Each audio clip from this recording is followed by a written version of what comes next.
Where legends breathe again. Eldmyth. In the silent deserts of ancient Egypt, one goddess was feared and worshipped in equal measure, Serket, the divine protector whose sting could kill or heal. A guardian of life, a master of magic, and the one who watched over souls as they crossed into eternity. The sands of time are not merely granular. They are a veil whispering secrets from a world utterly alien to our own.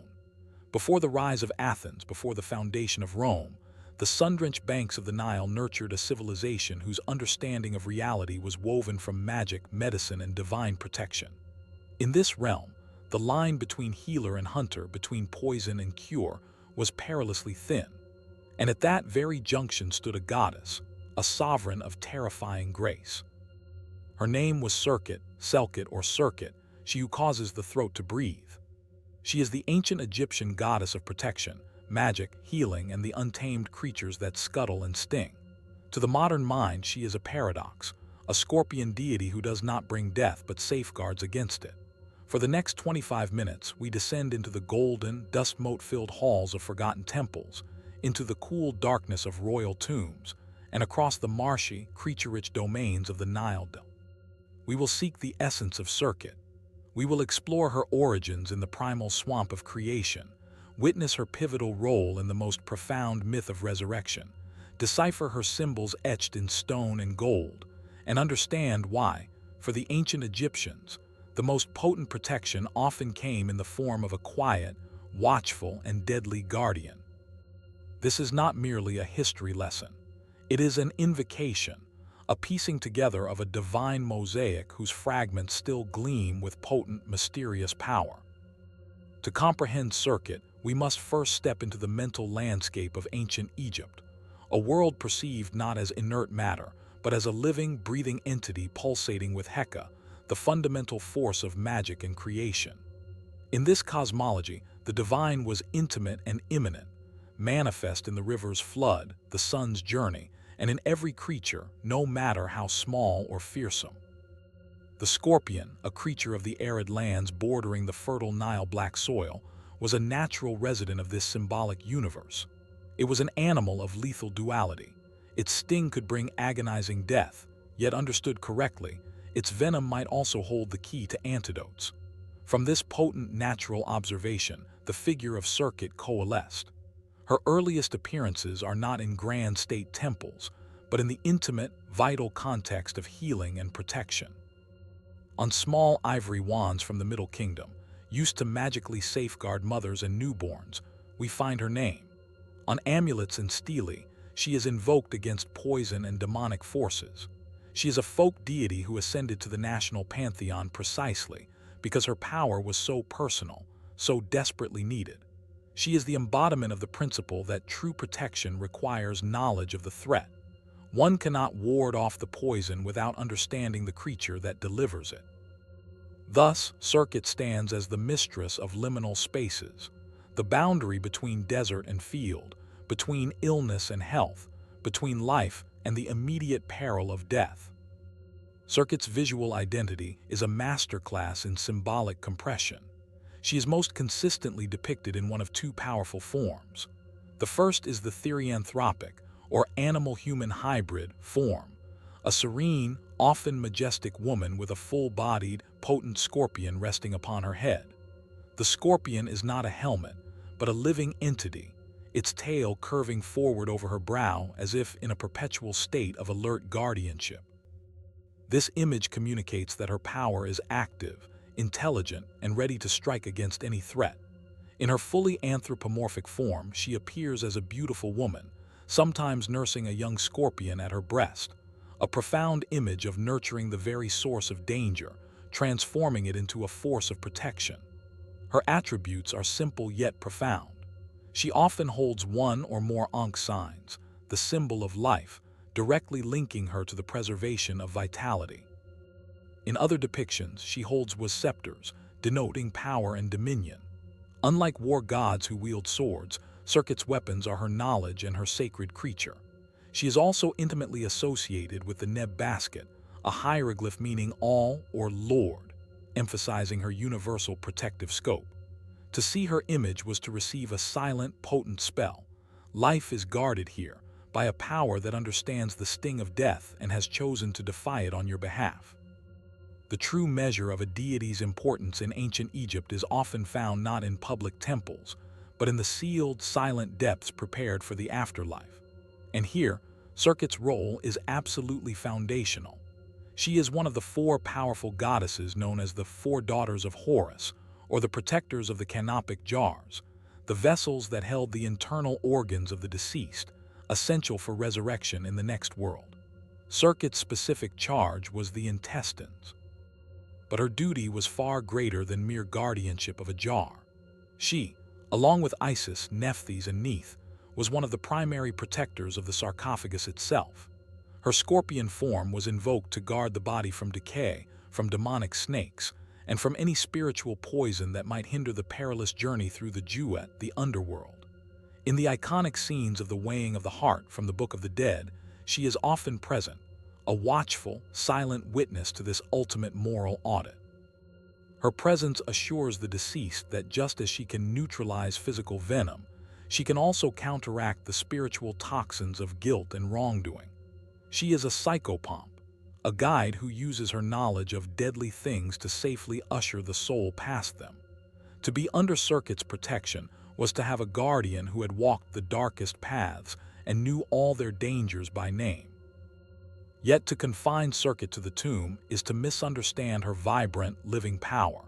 Her domain extended fiercely into the world of the living, specifically into the realm of medicine and healing. Priests and healers who specialized in treating scorpion stings and snake bites were under her patronage. They were more than physicians, they were practitioners of Heka, and Serket was their divine patron. A healer might invoke her name while reciting a spell, perhaps while holding a sculpted image of a scorpion, not to worship the animal, but to harness the neutralizing power of the goddess who commanded it. These rituals were intense sensory experiences. Imagine the scene: a dim room, the air thick with the smell of burning Kai-Fi incense, a blend of honey, wine, and juniper, meant to please the gods and drive away malign influences. The patient lies on a mat, sweating from pain and fear. The healer, perhaps wearing a simple linen kilt and a pectoral with Serket's symbol, chants in a low, rhythmic voice, calling upon Serket the Great, the Lady of Heaven who breathes life against the poison. He might administer a poultice made from known herbs, but the true medicine is believed to be the divine power channeled through the spell.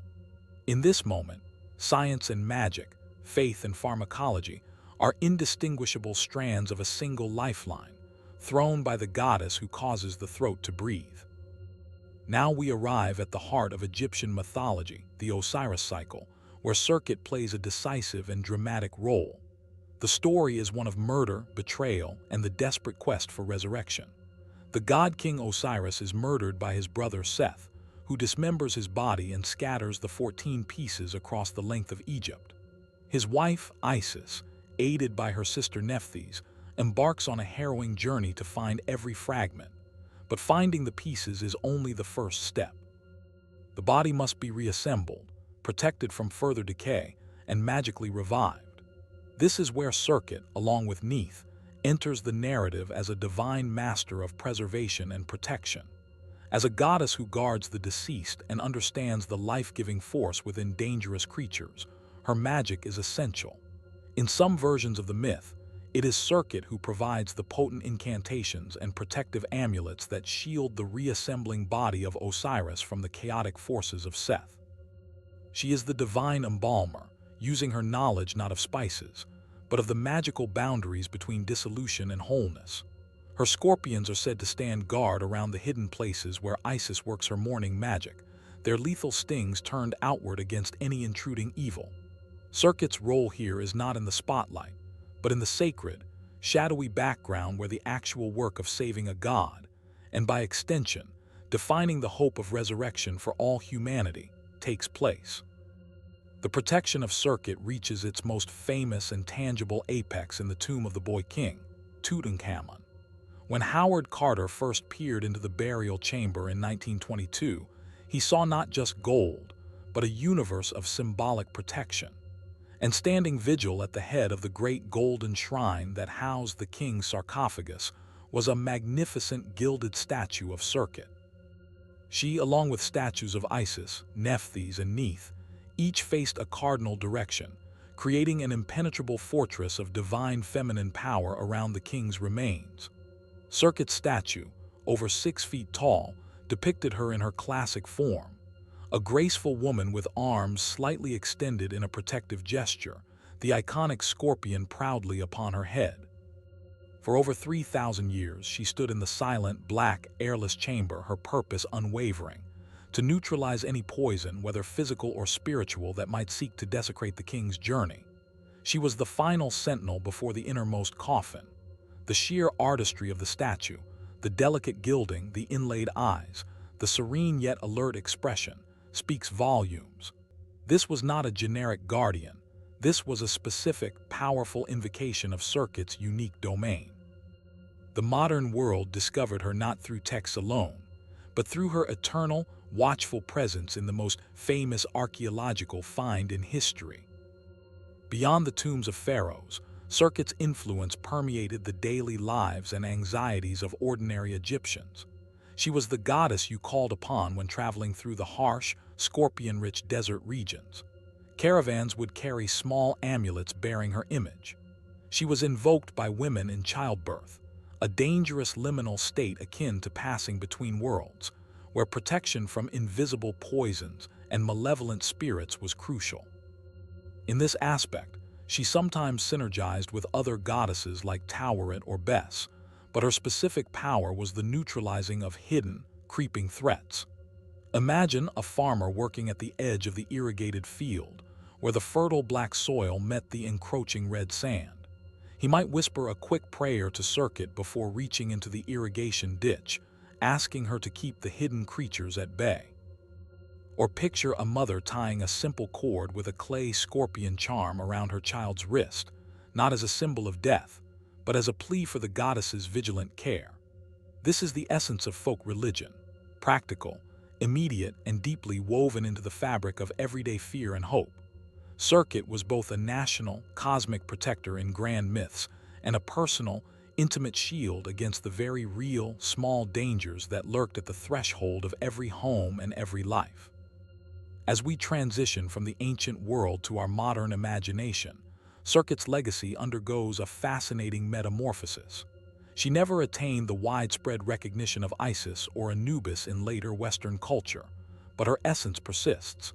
In contemporary neo-pagan and Kemetic revivalist practices, Serket is honored as a goddess of healing, protection, and the integration of one's own poisons or shadows.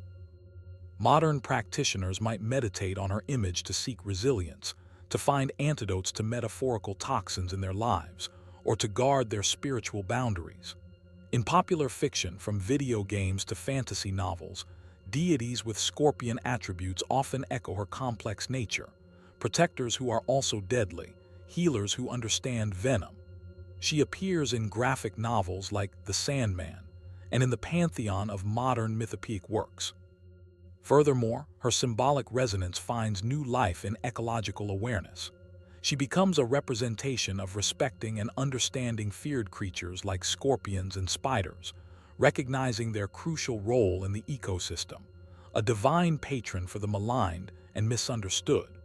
Serket challenges us to look beyond primal fear, to see the potential for protection in what we hastily label dangerous. In the quiet aftermath of exploration, what remains of Serket? She is more than a historical footnote or a curious artifact. She represents a profound and sophisticated worldview. The ancient Egyptians did not shy away from life's dangers. They deified them, engaged with them, and sought to harness their power. Serket is the ultimate expression of this philosophy. She is the acknowledgement that protection is not the absence of threat, but the mastery of it. She is the wisdom that the healer must know the poison intimately, that the guardian must be as formidable as that which she guards. In her serene face and her lethal crown, we see the duality of existence held in perfect, sacred balance. She teaches that wholeness, whether of a body, a soul, or a society, requires guardians who are not afraid of the dark, the venomous, or the feared. As the sands continue to shift and reveal new secrets, the figure of Serket endures, a silent, watchful presence at the border of life and death, a testament to the ancient, powerful idea that sometimes salvation wears the form of a scorpion. Another legend fades, but the next awaits. Like this video, subscribe and continue the journey through myths.